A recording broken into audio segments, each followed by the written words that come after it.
तो ईरान से बदले का प्लान, अरब में बारूदी घमासान। जिस तरह का ऐलान ईरान और खास ईरान को लेकर योव गैलेंट कर रहे हैं, क्या कहा गया है योव गैलेंट की तरफ से, जरा उस पर भी गौर करते हैं। योव गैलेंट की धमकी, ईरान पर हमले का असर दूसरे देशों पर भी पड़ेगा और वो ये कह भी रहे हैं और ये दुनिया समझती भी है कि इसका कितना व्यापक असर होगा। अर्थ क्या है इसके, ईरान से जंग का असर अरब पर होने की आशंका है, यानी कि आसपास के तमाम देशों पर इसका प्रभाव होगा।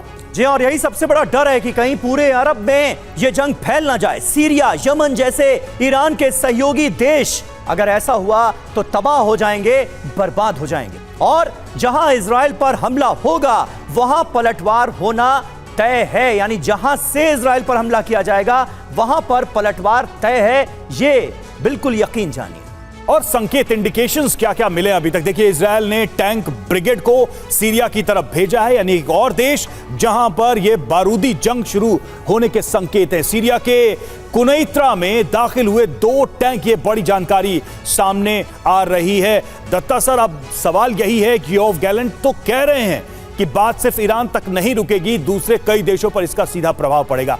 आप अगर इस चीज को देख पा रहे हो या दर्शकों को समझा पाए कि इन केस ईरान से युद्ध शुरू होता है, कौन कौन से देश तक सीधे युद्ध की आग पहुंचेगी और कौन कौन से देश सबसे ज्यादा प्रभावित होने वाले हैं अरब वर्ल्ड में? देखिए, ऐसा कि जो इजराइल ने प्लान बनाया था 7 अक्टूबर पिछले साल के बाद, पहले था कि फेज़ 1 के अंदर गाज़ा के अंदर हमास का खात्मा कर दिया जाए।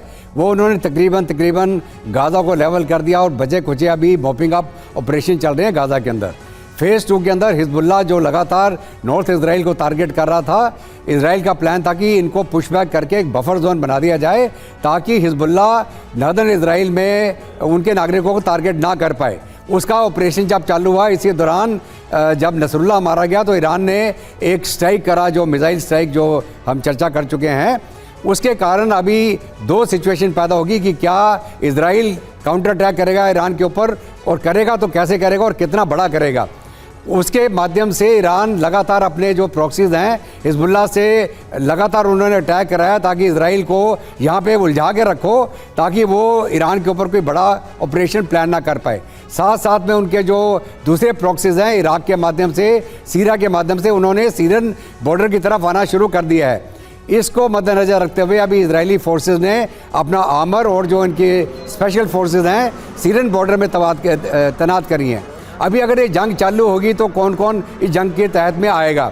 जितने प्रॉक्सीज हैं ईरान के, वो हो गया हमास, हो गया हिजबुल्लाह, हो गया हूती, हो गया यमन, सीरिया, और इसके अलावा कोई और मुल्क अगर आने की चेष्टा करेगा उसके ऊपर भी रिटेलिएशन होगा। और इजराइल ने बोला भी कोई भी मुल्क हमारे ऊपर हमला करेगा हम 100% रिटेलिएट करेंगे। बिल्कुल, तो मोटे तौर पे आपने बताया। हिजबुल्लाह देखिए क्या कह रहा है, हिजबुल्लाह की इजराइल को धमकी, इजराइल पर अभी और बड़े हमले होंगे, ये कहा गया है हिजबुल्लाह की तरफ से। इजराइल में हमलों का दायरा हम और बढ़ाएंगे, ये हिजबुल्लाह भी इजराइल को धमकाता नजर आ रहा है, धमकी देता हुआ नजर आ रहा है।